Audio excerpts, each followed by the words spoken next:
He left your mum in 1962 and you were 8. What do you remember of him as a father at that time?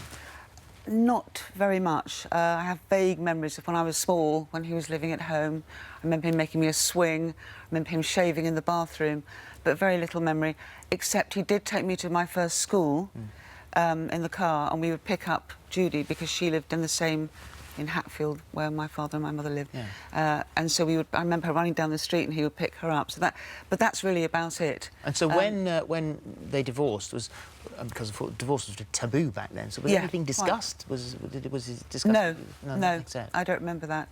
I remember my mother telling us that he was going to be.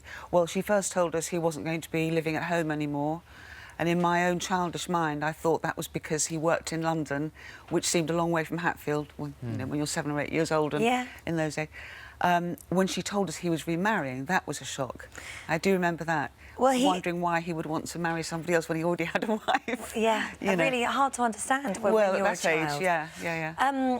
Even harder to understand was when they did get married. You and your brother weren't invited to the wedding. No, I have no memory of why we weren't, or even when it happened. I know when it happened, but no, we weren't. And what about growing up? Because at that time, then, that was the height of Beatlemania. He was the very famous producer. The band were huge worldwide. There were all sorts of very exciting events going on. Did you experience any of that? No, this is what was sad about it.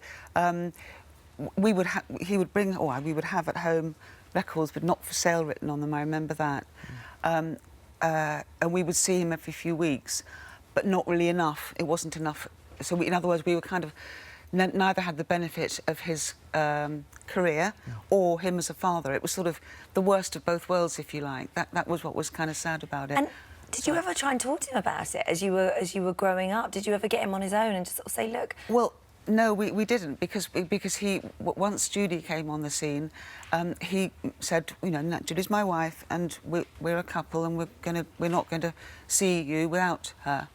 So we didn't, or very few times, could ever see him on his own. It was very difficult to have any sort of in-depth heart-to-heart conversation. It was quite. I mean, it's obvious within that VT that in later life it continued this sort of two families. You were the old family, they were the new family. But why do this? Why talk about it? I mean, is it? Are you bitter? Is it why revenge? Do I talk about it? Yeah. What's the reason? You know, I'm not bitter. I'm not a bitter sort of person at all. I think it's a sad story. I thought very hard about. Long and hard about all this. What prompted me was, since my dad died in March and subsequently we had the memorial.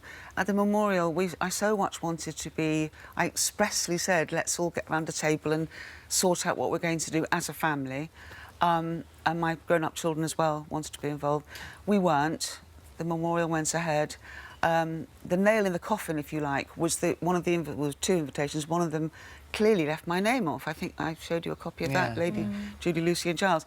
So that showed me that this is another sort of more evidence, if you like, of the non-inclusion of me which you had in the family.